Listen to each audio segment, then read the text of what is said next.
Hukum internasional adalah bagian hukum yang mengatur aktivitas entitas berskala internasional. Hukum internasional diartikan sebagai himpunan dari peraturan-peraturan dan ketentuan-ketentuan yang mengikat serta mengatur hubungan antar negara-negara dan subjek-subjek hukum lainnya dalam kehidupan masyarakat internasional. Konflik yang terjadi antara kedaulatan Indonesia dan Cina yang saling klaim kepemilikan kawasan Pulau Natuna, jika ditelusuri terhadap sejarah Natuna pada abad ke-19, Pulau Natuna masuk ke dalam penguasaan kedaulatan Riau dan menjadi wilayah Kesultanan Riau. Kepulauan Natuna merupakan kawasan dengan sumber daya alam melimpah dan berbatasan langsung dengan laut bebas.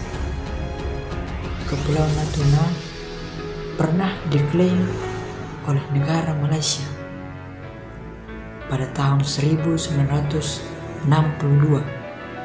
hingga 1966. Pada tahun 2009, negara Cina melanggar 9 titik yang mereka klaim sebagai zona ekonomi eksklusif dari negara mereka. Pada era pemerintahan Joko Widodo, Indonesia kembali menegaskan bahwa 9 titik yang diklaim oleh negara Cina tersebut tidak memiliki dasar hukum internasional apapun. Kasus hukum yang terjadi antara Indonesia dengan negara Cina sangat merugikan negara Indonesia yang tegas melanggar zona ekonomi eksklusif milik Indonesia.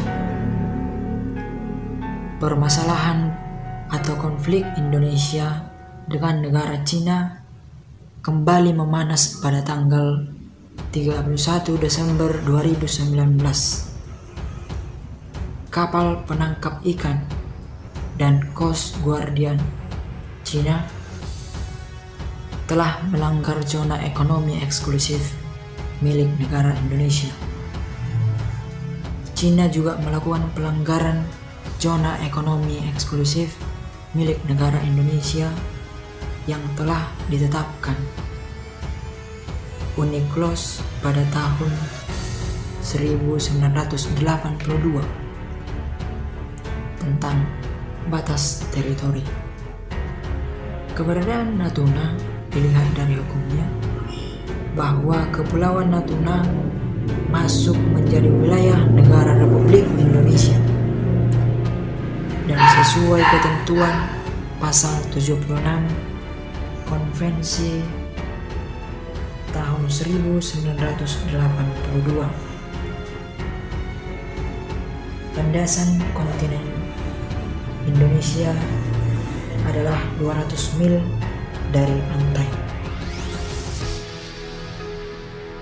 Aturan mengenai landasan kontinen ini juga diatur di dalam Undang-Undang Nomor 1 Tahun 1973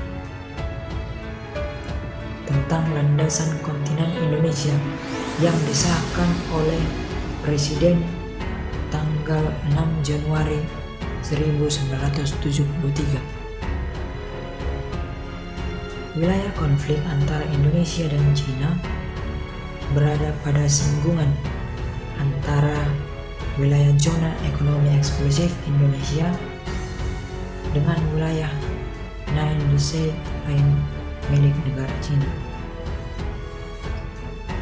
Sesuai Konvensi Jenewa yang berkenaan dengan hak-hak tersebut, lebih lanjut mengenai kedaulatan atas landasan kontinen pasal 2 Undang-Undang Nomor 1 Tahun 1973 dinyatakan bahwa kekuasaan penuh dan hak eksklusif atas kekayaan alam di landas kontinen adalah milik negara Indonesia.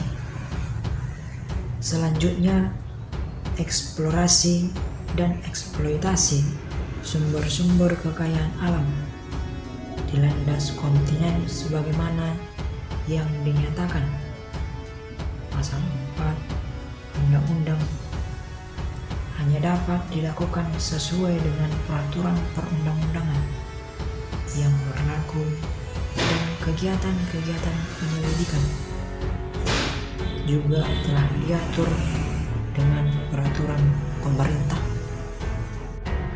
Konflik yang terjadi antara Indonesia dan China diakibatkan oleh kejadian kapal-kapal nelayan China yang menangkap ikan di wilayah zona ekonomi eksklusif milik negara Indonesia. Terkait penangkapan kapal nelayan dari China, pemerintah negara China mengklaim mereka tidak pernah melanggar hukum internasional.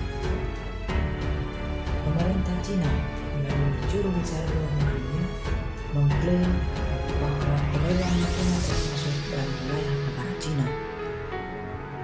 Upaya hukum yang ditempuh Indonesia tetap mengedepankan jalur diplomasi untuk menyelesaikan masalah tersebut dengan melayangkan nota protes terhadap China melalui duta besar yang ada di Jakarta.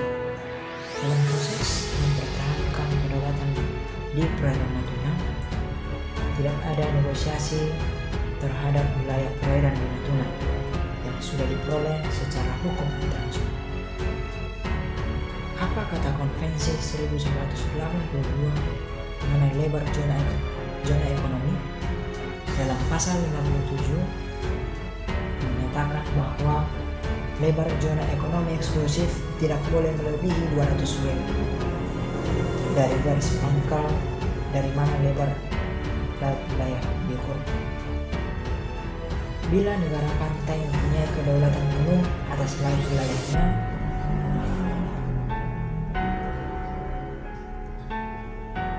dan sumber-sumber kekayaan alam yang terkandung di dalamnya terhadap zona ekonomi eksklusif dalam pasal 56 Konvensi 1982 hanya memberikan hak-hak berdaulat kepada negara pantai untuk keperluan eksplorasi, eksploitasi, konservasi, dan pengelolaan sumber kekayaan alam baik hayati maupun non-hayati dan perairan di atas dasar laut dan dari dasar laut dan tanah di bawahnya, dan berkenaan dengan kegiatan lain untuk keperluan eksplorasi dan eksploitasi pada zona tersebut seperti produksi energi dari air, arus, dan angin. Demikian pembahasan hukum tentang zona ekonomi eksklusif antara Indonesia dengan negara China. Semoga pembahasan kali ini bermanfaat bagi sahabat hukum Indonesia, dan jangan lupa tetap dukung perkembangan channel ini dengan cara like, komen, dan jangan lupa subscribe dan nyalakan lonceng notifikasinya. Sekian.